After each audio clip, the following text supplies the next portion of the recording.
Hi everyone, it's Miss Brenner. We are going to be reading today As Good as New by Charlie Jane Anders. This is a continuation in our high fiction unit within our science fiction course. So I hope that you enjoy this story.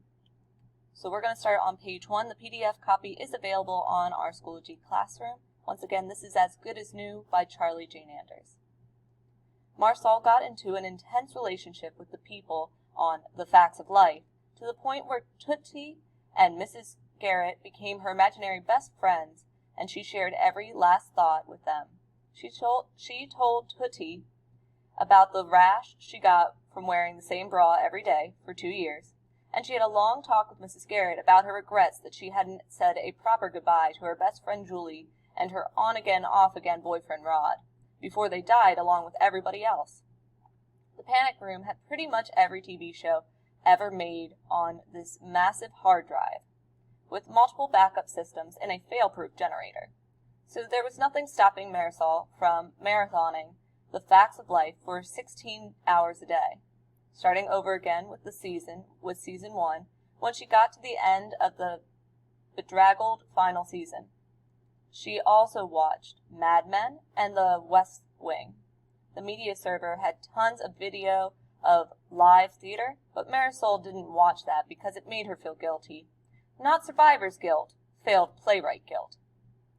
Her last proper conversation with a living human had been an argument with Julie about Marisol's decision to go to medical school instead of trying to write more plays. "Forget doctors, man," Julie had spat. "People are going to die no matter what you do. Theater is important." Marisol had hung up on Julie and gone back to the pre-med books, staring at the exposed muscular and blood vessels as if they were costume designs for a skeleton theater trope. The quakes always happened at the worst moment, just when Joe or Blair was about to reveal something heartfelt and serious. The whole Panic Room would shake, throwing Marisol against the padded walls or ceiling over and over again, a reminder that the rest of the world was probably dead. At first these quakes were constant. Then they happened a few times a day, then once a day, then a few times a week, then a few times a month. Marisol knew that once a month or two passed without the world going sideways, she would have to go out and investigate. She would have to leave her friends at the Eastland School and venture into a bleak world. Sometimes Marisol thought she had a duty to stay in the Panic Room, since she was personally keeping the human race alive. But then she thought, what if there was someone else living, and they needed help? Marisol was pre-med. She might be able to do something. What if there was a man, and Marisol could help him repopulate the species? The Panic Room had nice blue leather walls and a carpeted floor that felt nice to walk on, and enough gourmet food, frozen dinners, to last Marisol a few lifetimes. She only had the pair of shoes she brought in there with her, and it would seem weird to wear shoes after 2 barefoot years. The real world was in here, in the Panic Room. Out there was nothing but an after image of a bad trip. Marisol was an award-winning playwright, but that hadn't saved her from the end of the world. She was taking pre-med classes and trying to get a scholarship to med school so she could give cancer screenings to poor women in her native Taos. But that didn't save her either, nor did the fact that she believed in God every other day. What actually saved Marisol from the end of the world was the fact that she took a cleaning job, a job cleaning Burton Heinstad's mansion to help her through school, and she'd happened to be scrubbing his fancy Japanese toilet when the quakes had started, within easy reach of Burton's state-of-the-art Panic Room. She had found the hidden opening mechanism some weeks earlier while cleaning the porcelain cat figurines. Burton himself was in Bulgaria scouting a new location for a nano-fabrication facility and had died instantly. When Marisol let herself think about all the people she could never talk to again, she got so choked up she wanted to punch someone in the eye until they were blinded for life. She experienced grief in the form of a freak-out that left her unable to breathe or think, and then she popped in another Facts of Life. As she watched, she chewed her nails until she was in danger of gnawing off her fingertips. The door to the panic room wouldn't actually open when Marisol finally decided it had been a couple months since the last quake, and it was time to go the hell outside. She had to kick the door a few dozen times until she dislodged enough of the debris blocking it to stagger out into the wasteland. The cold slapped her in the face and extremities, extra bitter after 2 years at room temperature. Burton's house was gone. The panic room was just a cube, half buried in the ruins, covered in some yellowy insulation that looked like it would burn your fingers. Everything out there was white, like snow or paper, except powdery and brittle, ashen. She had a Geiger counter from the panic room, which read 0. She couldn't figure it out. What had happened to the world? For a long time, until it hit her, this was fungus. Some kind of newly made, highly corrosive fungus that had rushed over everything like a tidal wave and consumed every last bit of organic matter, then died. It had come in wave after wave with incredible violence until it had exhausted the last of its food supply and crushed everything to dust. She gleaned this from the consistency of the crude that had coated every bit of rubble, but also from the putrid sweet and sour smell that she could not stop smelling once she noticed it. She kept imagining that she saw the white powder starting to move out of the corner of her eye, advancing towards her, but when she would turn around, there was nothing. The fungus would have all died out when there was nothing left for it to feed on, Marisol said aloud. There's no way it could still be active. She tried to pretend some other person, an expert or something, had said that, and thus it was authoritative. The fungus was dead. It couldn't hurt her now. Because if the fungus wasn't dead, then she was screwed. Even if it didn't kill her, it would destroy the panic room and its contents. She hadn't been able to seal it properly behind her without locking herself out. Hello? Marisol kept yelling, out of practice at trying to project her voice. Anybody there? Anybody? She couldn't even make sense of the landscape.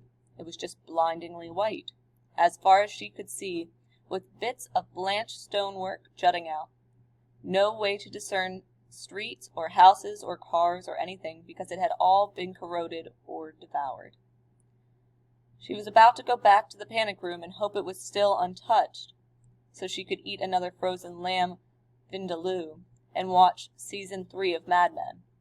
And then she spotted something, a dot of color, a long way off in the pale ruins. The bottle was a deep oaky green, like smoked glass, with a cork in it. And it was about 20 yards away, just sitting in one of the endless piles of white debris.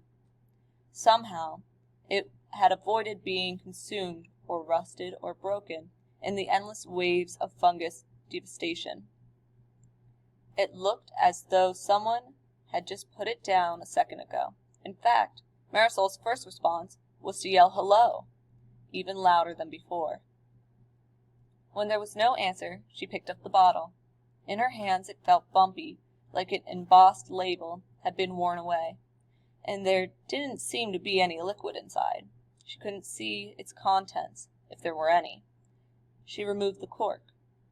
A whoosh broke the dead silence. A sparkly mist streamed out of the bottle's narrow mouth, sparkling like the cheap glitter at an arts and crafts table at summer camp when Marisol was a little girl. Misty, like a smoke machine at a cheap nightclub. And it slowly resolved into a shape in front of her. A man. A little taller than she was, and much bigger. Marisol was so startled and grateful at no longer being alone that she almost didn't pause to wonder how this man had appeared out of nowhere after she opened a bottle that had survived when everything else was crushed. Then she did start to wonder, but the only explanation seemed to be too ludicrous to believe. "Hello and congratulations," the man said in a pleasant tone. He looked Jewish and wore a cheap suit in a style that reminded Marisol somewhat of the Mad Men episode she'd just been watching. His dark hair fell into his high forehead in lank strands, and he had a heavy beard shadow. "Thank you for opening my bottle. I am pleased to offer you 3 wishes." Then he looked around, and his already dour expression worsened. "Ugh," he said. "Not again." "Wait," Marisol said. You're a genie." "I hate that term," the man said. "I prefer wish facilitator. And for your information, I used to be just a regular person. I was the theater critic at the New York Times for 6 months in 1958, which I still think defines me much more than my current engagement does. But I tried to bamboozle the wrong individual, so I got stuck in a bottle and forced to grant wishes to anyone who opens it." "You were a theater critic?" Marisol said. "I'm a playwright. I won a contest and had a play produced off-Broadway. Well, actually, I'm a pre-med student and I clean houses for money, but in my off hours, I'm a playwright, I guess." "Oh," the man said. "Well, if you want me to tell you your plays are very good, then that will count as one of your wishes. And honestly, I don't think you're going to benefit from good publicity very much in the current climate." He gestured around at the bleak white landscape around them. "My name was Richard Wolfe, by the way." "Marisol," she said. "Marisol Guzman." "Nice to meet you." He extended his hand, but didn't actually try to shake hers. She wondered if she would go right through him. She was standing in a world of stinky chalk talking to a self-loathing genie. After 2 years alone in a box, that didn't even seem weird, really. So this was it, right? She could fix everything. She could make a wish, and everything would be back to the way it was. She could talk to Julie again and apologize for hanging up on her. She could see Rod and maybe figure out what they were to each other. She had to say the words, "I wish." She started to speak, and then something Richard Wolfe had said a moment earlier registered in her brain. "Wait a minute," she said. "What do you mean, not again?" "Oh, that?" Richard Wolfe swatted around his head with big hands like he was trying to swat non-existent insects. "I couldn't say. I mean, I can answer any question you want, but that counts as one of your wishes. There are rules." "Oh," Marisol said. "Well, I don't want to waste a wish on a question. Not when I can figure this out on my own. You said not again the moment you saw all of this. So, this isn't the first time this has happened. Your bottle can probably survive anything, right? Because it's magic or something." The dark green bottle still had a heft to it. Even after she'd released its contents, she threw it at a nearby rock a few times. Not a scratch. "So," she said, "the world ends, your bottle doesn't get damaged. If even one person survives, they find your bottle, and the first thing they wish for is for the world not to have ended." Richard Wolfe shrugged, but he also sort of nodded at the same time, like he was confirming her hunch. His feet were see-through, she noticed. He was wearing wingtip shoes that looked scuffed to the point of being scarred. The first time was in 1962, he said. The Cuban Missile Crisis, they called it afterwards. "This is not counting as one of my wishes, because I didn't ask a question," Marisol said. "Fine, fine," Richard Wolfe rolled his eyes. "I grew tired of listening to your hankering. Then, I was reviewing for the Times. I always tore into plays that had too many endless speeches. Your plays don't have a lot of monologues, do they? Brecht made everybody think 3-page speeches were clever. Ugh, Brecht." "I don't go in for too many monologues," Marilla said. "So someone finds your bottle, they wish for the apocalypse not to have happened, and then they probably make a second wish to try and make it so it doesn't happen again. Except here we are. So it obviously didn't work the last time." "I could not possibly comment," Richard Wolfe said. "Although I should say that everyone gets the wrong idea about people in my line of work, meaning wish facilitators, not theater critics. People had the wrong idea when I was a theater critic, too. They thought it was my job to promote the theater, to put buns in seats even for terrible plays. That was not my job at all. The theater has been an endangered species for a long time," Marisol said, not without sympathy. She looked around the pasty white, yeast-scented deathscape, a world of wonder bread. "I mean, I I get why people want criticism. That is essentially cheerleading.